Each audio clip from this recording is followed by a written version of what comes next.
இல்லை அச்சமில்லை அச்சமென்பதில்லையே இச்சகத்து உள்ளுரெல்லாம் எதிர்த்து நின்று போதினும் அச்சமில்லை அச்சமில்லை అచ్చమెన్బదిల్లయే భయం లేదు భయం లేదు భయమన్నది లేనే లేదు. ఒక దుర్నీతి దుర్జన లోకమంతయు ఎదురొచ్చినా భయం లేదు భయం లేదు భయమన్నది లేనే లేదు. భయం లేదు కాబట్టే అసలే చీకటి గాఢాంధకారమైన వెళ్లే దారంతా గోతులు గుంతలు లోయలు అగాధాలు ఉన్న ఇల్లేమో దూరమైన చేతిలో దీపం లేకపోయినా గుండె ధైర్యమే కవచంగా ధరించిన వాణ్ణి కనుకే అన్నీ ఒక్కడే అయి అన్నీ ఒక్కడే అయి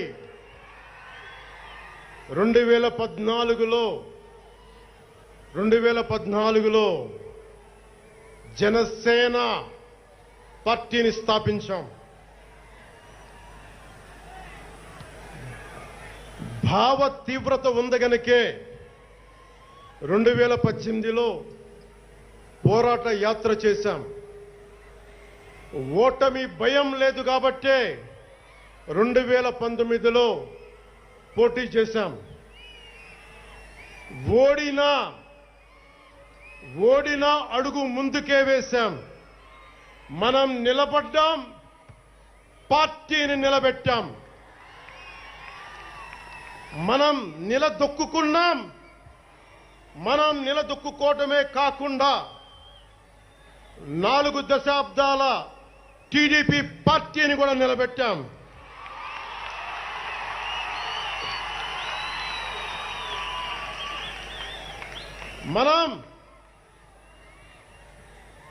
మనం ఓడినప్పుడు 2019లో మీసాలు మెలేశారు, జబ్బలు చరిచారు, తొడలు కొట్టారు, మన ఆడపడుచుల్ని అవమానించారు, ప్రజల్ని నిరంతరం హింసించారు. ఇదే న్యాయమని మన నాయకులు, మన జన సైనికులు, మన వీర మహిళలు అందరూ అడిగితే, గొంతెత్తితే వారిపైన కేసులు పెట్టారు, జైళ్లలో పెట్టారు, నిర్బంధంలో తోశారు. 4 దశాబ్దాల సుదీర్ఘ రాజకీయ అనుభవం ఉన్న నాయకుణ్ణి అక్రమ కేసుల్లో బంధించారు. వారి తెలుగుదేశం పార్టీ కార్యకర్తల్ని, సీనియర్ నాయకుల్ని రోడ్డు మీదకి రావాలంటే భయపడేలా చేశారు. ఇక నాలాంటి వాణ్ణి తిట్టని తిట్టు లేదు,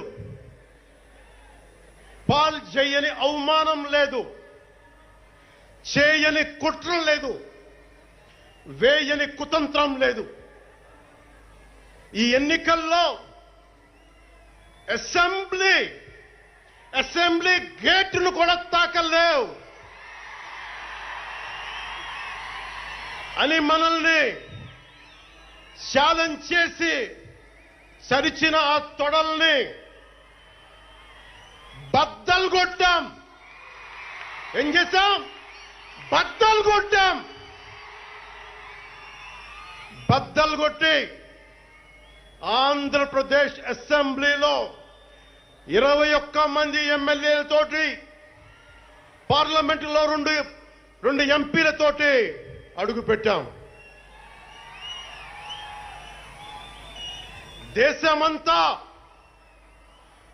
దేశమంతా తల తిప్పి తిరిగి చూసేలా 100% స్ట్రైక్ రేట్తో ఘన విజయం సాధించాం. ఎన్డీఏ కూటమి ప్రభుత్వాన్ని నిలబెట్టాం.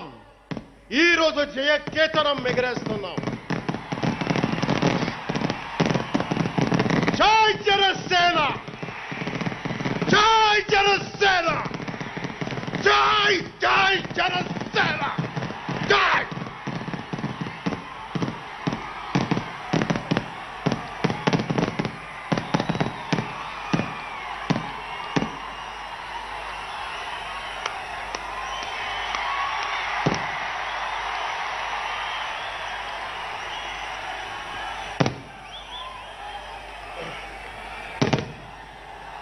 భరత భూమి నేర్పినదో, ప్రజాకోటి నేర్పినదో, నిజమేమిటో కానీ ఒట్టి చేతిలో శత్రువుపై దుమికే శక్తి ఉంది అని చెప్పిన దాశరథి కృష్ణమాచార్య మాట బలం తెలంగాణకే కాదు, నెల్లూరులో చదువుకున్న నాకు కూడా.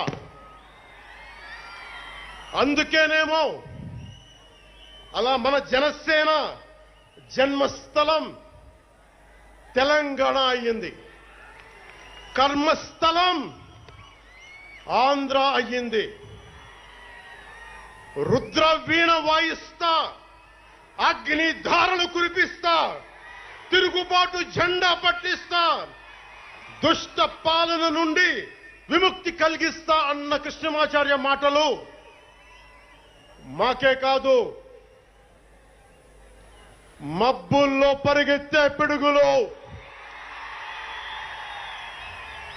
వేట కోసం బయటకొచ్చిన కొదమ సింహాలు వారికి కూడా ఊతమిచ్చినాయి. ఊతమివ్వబట్టే 24 ఎన్నికల్లో దాష్టీక ప్రభుత్వాన్ని దించి కూటమి ప్రభుత్వాన్ని, ఎన్డీఏ కూటమి ప్రభుత్వాన్ని గెలిపించారు. అందుకని మీ అందరికీ గుండెల్లోతుల్లో నుంచి ధన్యవాదాలు.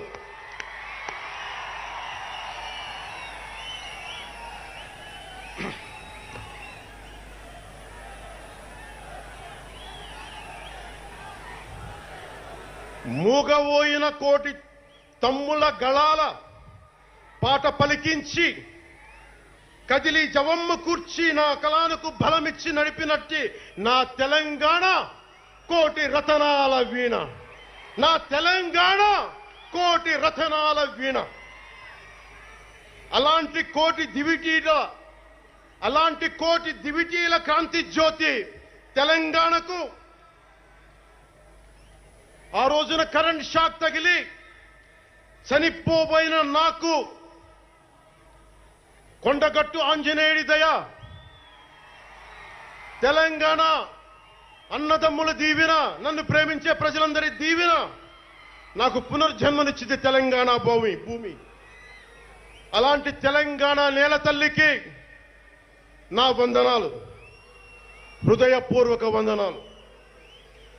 బండెన్క బండి గట్టి 16 బండ్లు గట్టి ఏ బండిలో పోతావు కొడక నైజాం సర్కారోడా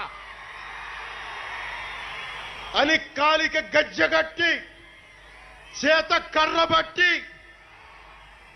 కాలిక గజ్జ కట్టి ఆటనే పాటనే ఆయుధంగా మలిచిన వాడు, యువత గుండెల్లో పోరాట స్ఫూర్తిని నింపిన వాడు, నేను కనిపిస్తే ఎలా ఉన్నావురా తమ్మి అని ఆప్యాయంగా పలకించే మన మధ్య లేని నా అన్న, నా గద్దరన్న, నేల నుంచి వచ్చిన నా తెలంగాణ జన సైనికులకి, జనసేన నాయకులకి, వీర మహిళలకు నా హృదయపూర్వక శుభాకాంక్షలు. మా ఆడపడుచులు, మా వీర మహిళలు, మీ పోరాట స్ఫూర్తిని నేను మర్చిపోలేను. మీరు నా దృష్టిలో, ప్రజల దృష్టిలో, అందరి దృష్టిలో మీరు రాణి రుద్రమ్మలు. వీరనారి గున్నమ్మలు, మా జనసేన వీర మహిళలు, మా జనసేన ఆడపడుచులు అందరి క్షేమం కాంక్షించే సూర్యదేవుని లేలేత కిరణాలు. తేడా వస్తే కాల్చి కథం చేసే లేజర్ బీములు మా జనసేన వీర మహిళలు. అలాంటి మీకు, మా ఆడపడుచులకి, మా వీర మహిళలకి నేను మీకు రుణపడి ఉంటాను. ఈ రోజున కొణతాల గారు చెప్పినట్టుగా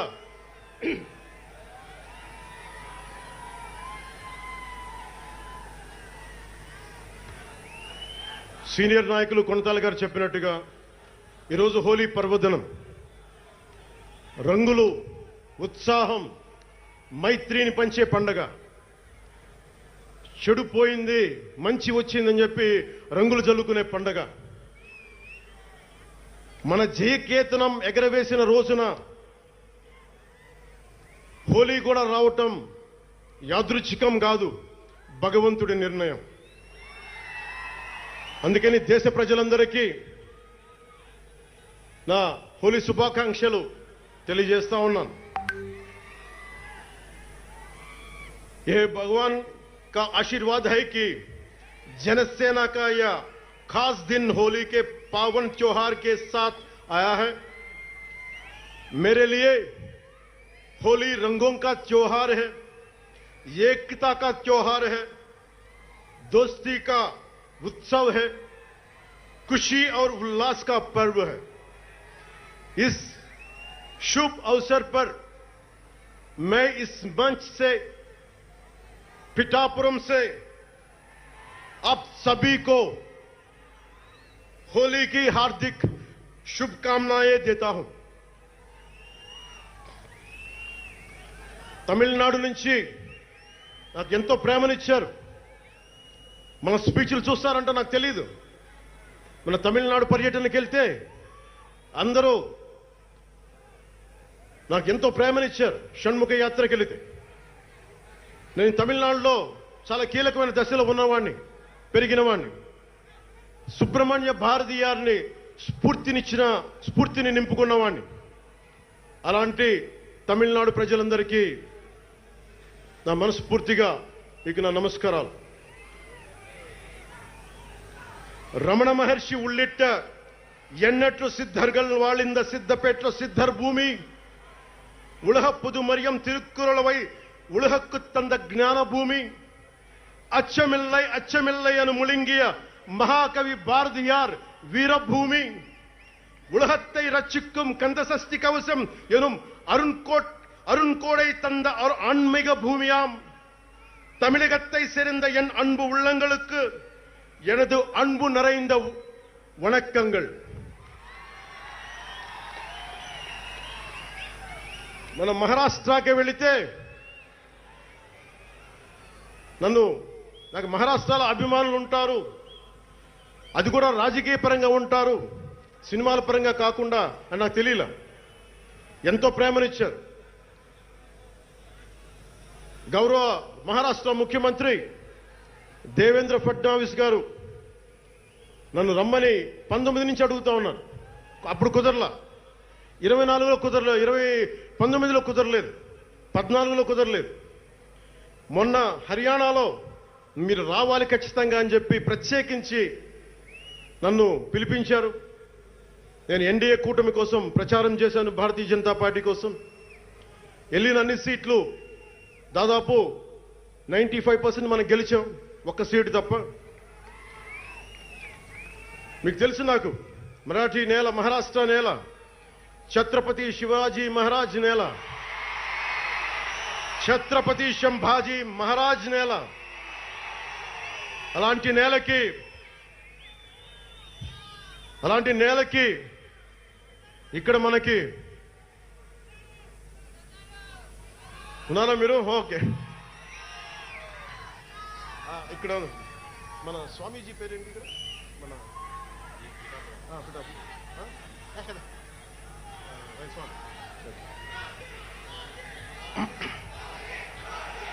छत्रपती शिवाजी महाराज आणि छत्रपती संभाजी महाराज यांच्या महाराष्ट्र भूमीतून आलोल्य सोलापूर, लातूर, बिल्लारपूर सारख्या जिल्ह्यांतील जनसैनिकांना माझा मनपूर्वक नमस्कार.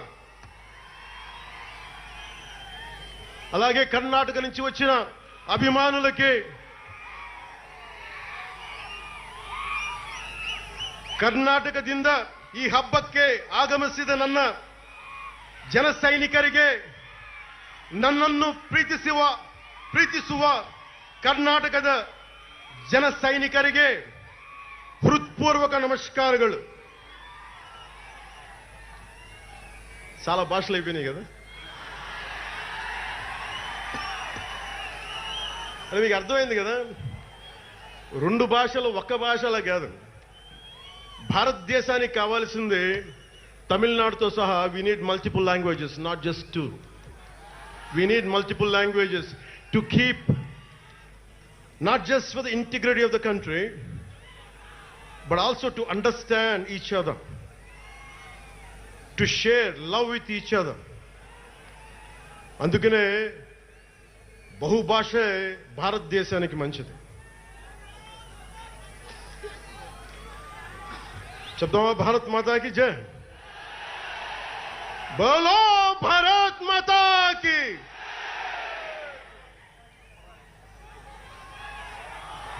అలాగే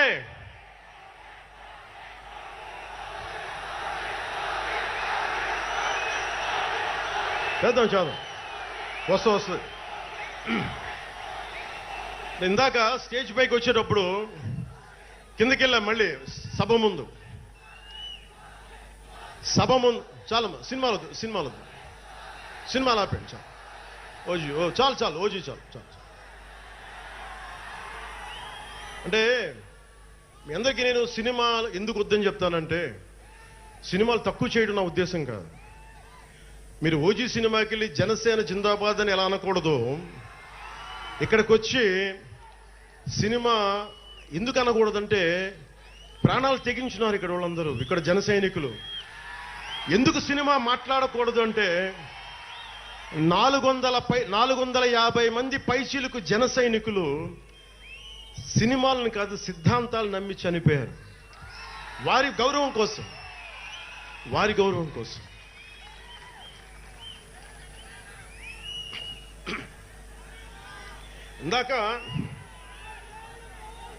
ఇందాక వద్దాం, అవి కూడా వినండి.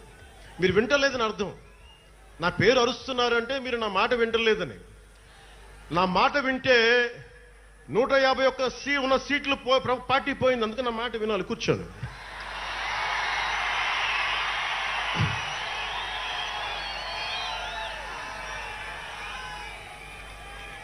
ముందుగా నేను 11 సంవత్సరాల క్రితం పార్టీ పెట్టినప్పుడు, ఈరోజు మీకు డేటాలు చెప్పను, ఎన్డీఏ ప్రభుత్వం గురించి వీటిని చెప్పను.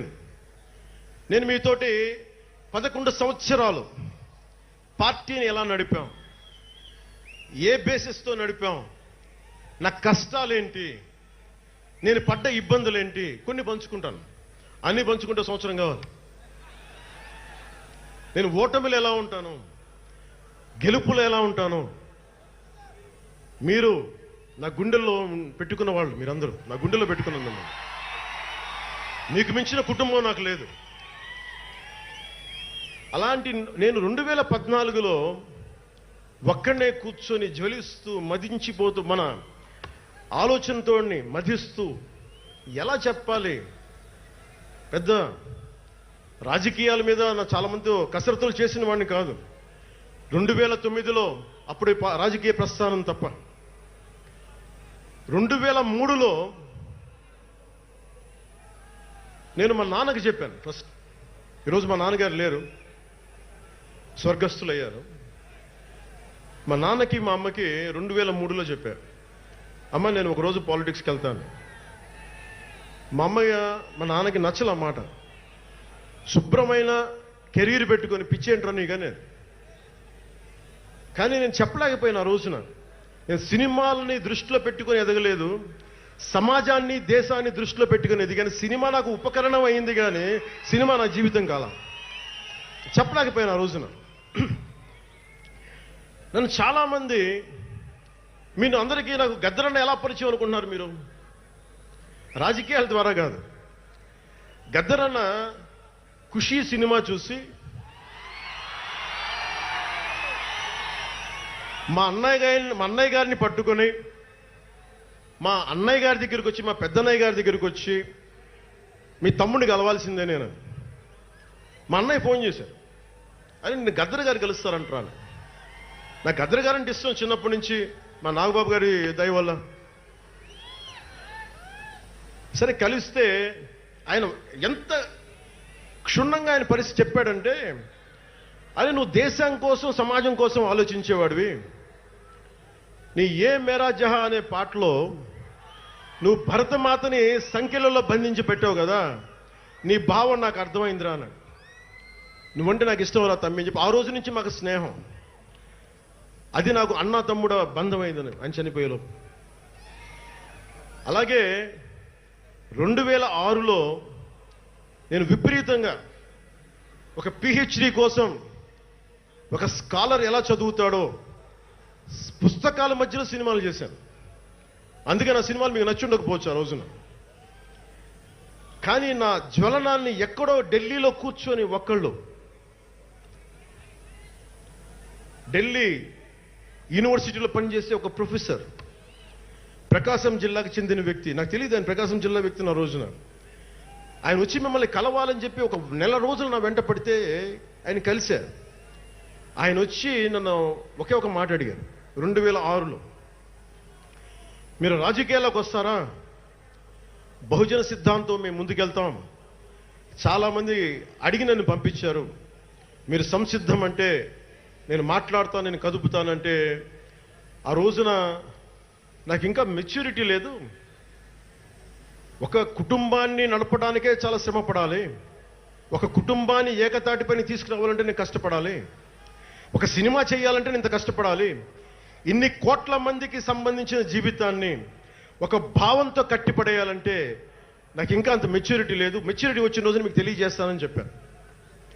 ఆ వ్యక్తి అప్పటి నుంచి ఇప్పటిదాకా అరుదుగా అప్పుడప్పుడు కలుస్తూ ఉంటాను. ఈ రోజున హైదరాబాద్ సెంట్రల్ యూనివర్సిటీ ప్రొఫెసర్, మీలో కొంతమందికి తెలిసి ఉండొచ్చు, ప్రొఫెసర్ శ్రీపతి రాముడు గారికి మనస్ఫూర్తిగా నా ధన్యవాదాలు తెలియజేస్తున్నాను. వారిని వేదికపైకి రమ్మని మనస్ఫూర్తిగా కోరుకుంటా ఉన్నాను. ఎందుకంటే మీరు ఓజీ ఓజీ అని అరుస్తూ ఉంటే నన్ను సినిమాల కంటే కూడా సినిమాల్లో ప్రజలకి పనిచేసే మనిషిని చూశారు ఇలాంటి మేధావులందరూ, పోరాట యోధులందరూ. సో నాకు ఎప్పుడు కూడా ఆయన ఒక నిమిషం చూడండి, ప్రొఫెసర్ గారు నా మన జనసేన పార్టీ కాదు, ఆయన ప్రొఫెసరే. బహుజన సిద్ధాంతాల కోసం, అంబేద్కర్ ఆశయాల కోసం, అణగారిన వర్గాల కోసం నిలబడ్డ వ్యక్తి. ఆయన చాలామంది విద్యార్థుల్ని పిహెచ్డీలకి సిద్ధం చేసే వ్యక్తి. మన దగ్గరున్న బేతపూడి విజయ్ కుమార్ గారు కూడా ఆయన శిష్యుడే. ఇలాంటి శిష్యులు ఎంతమంది తయారు చేసి ఆయన జనసేన ఎప్పుడు నాకు అండగా ఉంటారు. ఓడిపోయినా నిలబడ్డా ఎప్పుడైనా సరే నమ్మకం ఏంటంటే మీరు ఉండాలి, మీరు రాణించాలి నిరంతరం తప్పించే శ్రీపతి రాముడు గారికి నేను ఇవ్వగలిగేది ఒకటే, నా గుండెల నుంచి ప్రేమ ఇవ్వగలను.